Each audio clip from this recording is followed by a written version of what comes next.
Hello, everybody. I am going to be honest. I've been in a total creative slump.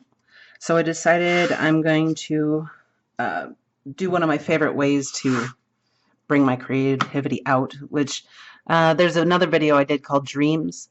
It's just a way for me to brainstorm and get my juices flowing again. I have honestly started 5 separate pages and videos and stuff, and they just die. I lose the groove and haven't come back to them. So maybe I'll come back to them later. What I'm going to do something a little bit different this time is previously I didn't have the Dylusions paints.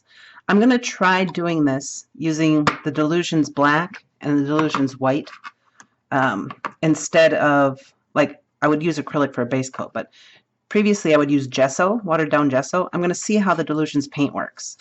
And I'm going to be using my Dylusion sprays, and I got to find them all here and see what happens here. You'll also, I'm using a canvas board, and if you're using a canvas board, you're going to want to, like, a scrap piece of paper or something like that.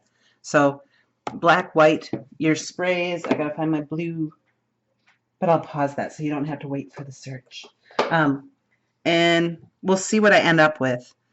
Hopefully this will get me going and get rid of my funk here. So let us get started. Well, hopefully, wish me luck. Cross your fingers. Here we go. Big hugs and mushy stuff.